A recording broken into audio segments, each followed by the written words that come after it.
And established a Center for Human Rights. In 2002, Carter was awarded the Nobel Peace Prize for his work in the Middle East and Third World nations.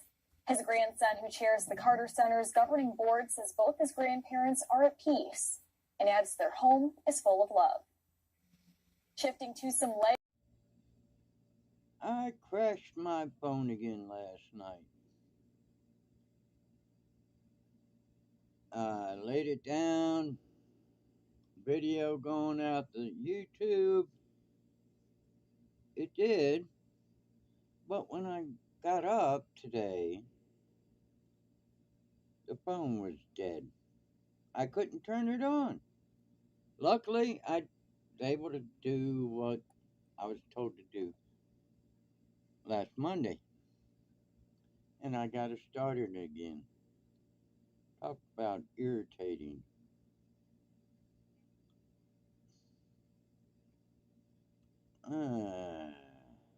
I gotta do an upgrade, I think. Get something better. I think they will let me do an upgrade on the phone. Somebody told me they will. Anyway, have a good day today. For tomorrow is Monday. Partnership, and we shouldn't be surprised that China wants Russia to succeed. Where does the situation in Ukraine go from here? Well, from here, Russia's is the beginning stages of an offensive campaign. Elements of 4 divisions are participating in this. Mobilized forces are there. They're trying to take the rest of the Donbass region. 42% of it is still owned by Ukraine. We at the Institute for the Study of War have looked at this very closely. We believe Russia will fail in achieving this. They're going to take significant casualties. That will bring on an opportunity for Ukraine to conduct an offensive probably in the May-June timeframe. They've been handicapped by the administration. I disagree with Admiral Kirby about this. It's commendable what the administration has given to Ukraine, but they have done it piecemeal because they are overly concerned about the escalation of certain weapon systems, and Russia will retaliate with a nuclear attack. I mean, by now, after a year of providing all of these weapons piecemeal to Ukraine, I think we know that that policy is a mistake. Russia has not escalated, and they're not going to escalate. They're threatening the use of nuclear weapons because they want to spook us, to be sure, but they're not going to do it because that expands the war with NATO and the United States. They can't handle Ukraine, much less NATO, and it also gives Russia an authority they shouldn't have. The implication of veto over United States use of conventional weapons because they're threatening nuclear weapons. China's looking at that. Iran, who wants a nuclear weapon, is looking at that. We have got to give the Ukrainians what they need and give it to them when they need it. We assess at ISW that Ukraine can retake the territory that Russia took from them, to include Crimea, if they have the weapons and the timeliness of those weapons to do it. We'll watch in the coming months. General, we always appreciate your insights. Thank you so much. Great talking to you, Shannon. Up now, blasting into the sky, which reportedly took place at the Capitol.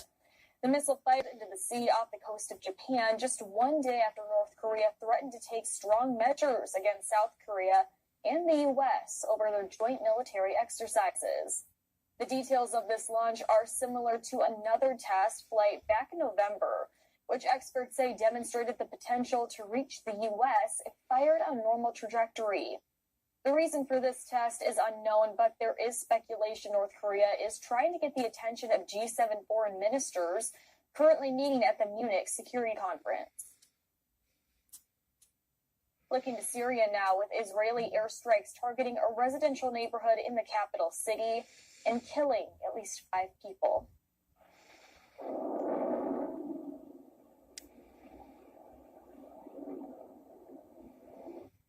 Those loud explosions you just heard happening just before 1 a.m. local time, the first to strike at the area since a devastating 7.8 magnitude earthquake hit Turkey and Syria earlier this month.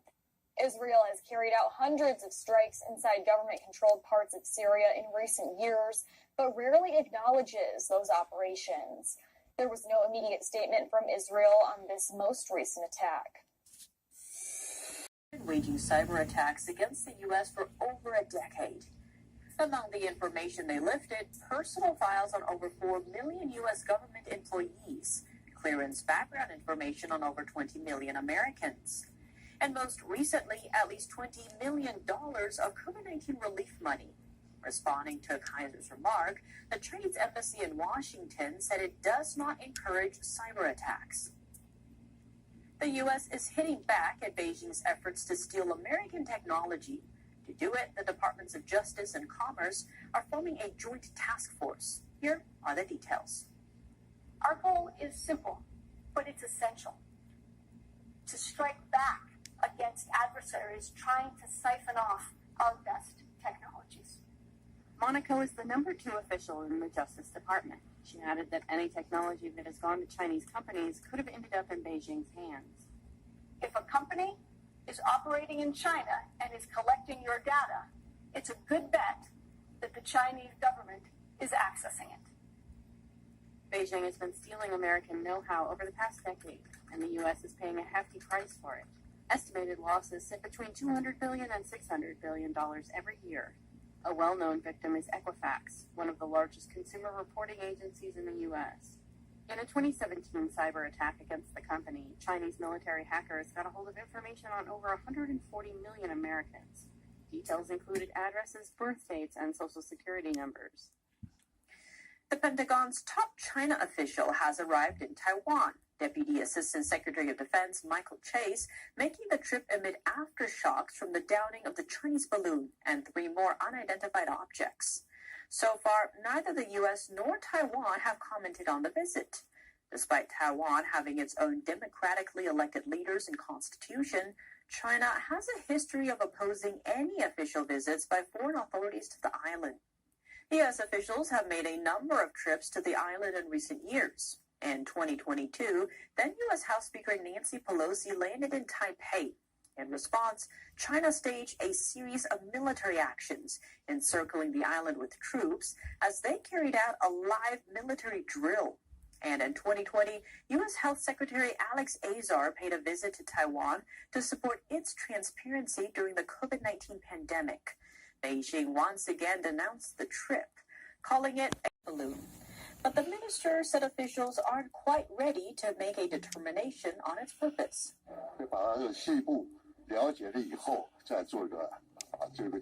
A spokesman for the Chinese electronics company confirmed it provided equipment for the balloon, but had not built it. He added the balloon was likely the kind that's launched daily to monitor weather conditions, and that the craft probably launched from a coastal city in mainland China just across Taiwan, without a fixed flight course. Dozens of Chinese military balloons have appeared in Taiwanese airspace in recent years. Both Taiwanese and American officials believe these balloons are used to collect weather data, which is useful for adjusting radar and missile systems. Weather conditions impact missile accuracy. The U.S. has accused the Chinese conference, very important platform to exchange opinions today.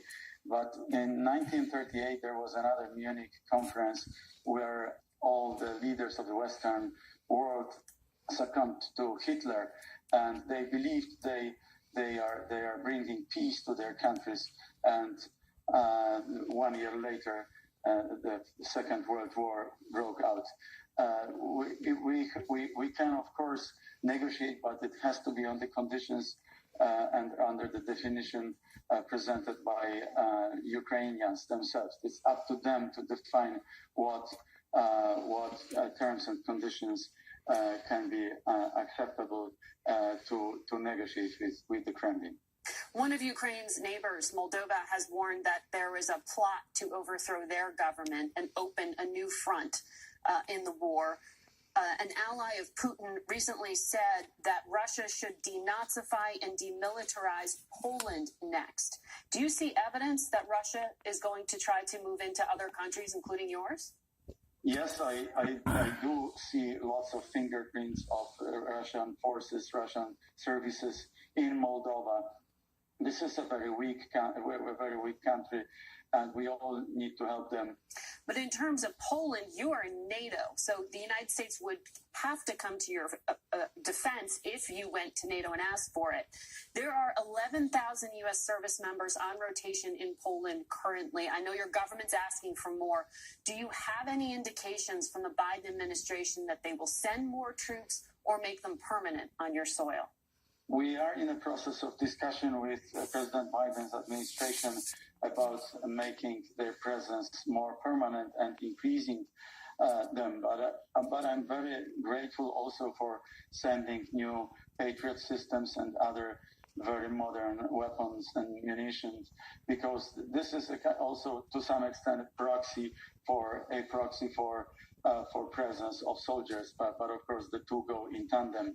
I also recall the words of President Biden from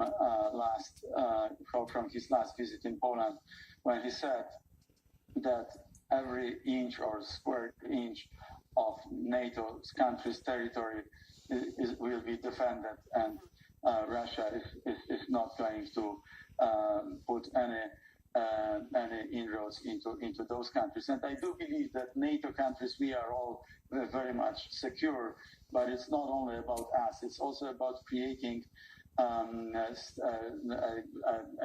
stability around that in our direct neighborhood. And if we fall to integrate Ukraine in NATO and the European Union, Ukraine will always be a buffer zone, which is not right. All right. Mr. Prime Minister, we'll be watching that visit. Thank you for your time. Thank you. Thank you. Has been going through. But Vladimir Putin doesn't want a war with the United States either.